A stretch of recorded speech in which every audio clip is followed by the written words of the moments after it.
RTV app వార్తల్ని క్షణాల్లో చదివే అవకాశం ఉంటుంది. ఒక న్యూస్ పేపర్, ఒక టెలివిజన్ ఛానల్ మీ చేతుల్లో ఎప్పుడూ ఉంటాయి.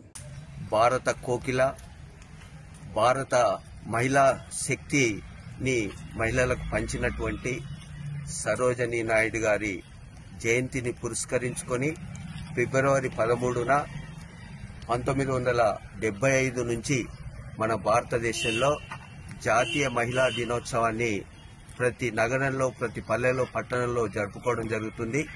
దాన్ని పురస్కరించుకొని నారాయణపేట జిల్లా తగ్ ఆఫ్ వార్ అసోసియేషన్ ఆధ్వర్యంలో మహిళలను, బాలికలను ప్రోత్సహించాలనేటువంటి ఉద్దేశంతో ఈ యొక్క తాడులాగు పోటీలు మక్తల్ మినీ స్టేడియం గ్రౌండ్ లో నిర్వహిస్తున్నాం. మరి రాష్ట్ర ప్రభుత్వం కూడా మహిళలను అన్ని రంగాల్లో, అంటే క్రీడా రంగంలో కూడా ప్రోత్సహించాలి, బాలికలను ప్రోత్సహించాలి.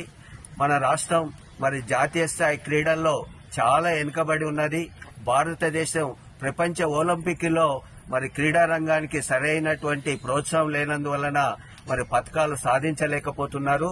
కాబట్టి తెలంగాణ ప్రభుత్వం కూడా మరి అందరు అధికారులు, ప్రజాప్రతినిధులందరూ కూడా మరి క్రీడా రంగానికి అన్ని విధాలుగా సహాయ సహకారాలు అందించి మరి మా అసోసియేషన్ తరఫున చాలా మందిని రాష్ట్ర స్థాయిలో, జాతీయ స్థాయిలో, అంతర్జాతీయ స్థాయిలో మరి క్రీడాకారులను పంపడం జరిగింది.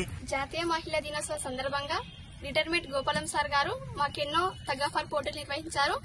అలాగే హాస్టల్ తరపు నుండి మేము ఇంటర్నేషనల్ కూడా వెళ్ళాము. హాస్టల్ పిల్లలు చాలా మంది ఇక్కడ ఎన్నోసార్లు మేము ఆడినాం. కానీ గ్రౌండ్ మాకు చాలా తక్కువగా ఉంది. ప్రభుత్వం మాకు జర చూపించి గ్రౌండ్ పెద్దగా చేసి మంచి ఫెసిలిటీ ఇస్తే బాగుంటుందని కోరుకుంటున్నాను. నా పేరు నవిత, నేను 9th క్లాస్ చదువుతున్నాను. మేము రాష్ట్ర స్థాయిలో షూటింగ్ బాల్ ఆడాము, నేషనల్లో తగ్ ఆఫ్ వార్ ఆడాము, సార్ వాళ్ళనే ఆడాము. మాకు ఇక్కడ గ్రౌండ్ చాలా తక్కువగా ఉంది. గవర్నమెంట్ హెల్ప్ చేయాలని కోరుకుంటున్నాం. మరిన్ని వీడియోస్ కోసం ఛానల్ ని సబ్స్క్రైబ్ చేయండి. లేటెస్ట్ అప్డేట్స్ కోసం వాట్సాప్ ఛానల్ ని ఫాలో చేయండి. అండ్ లింక్ డిస్క్రిప్షన్ లో ఉంది.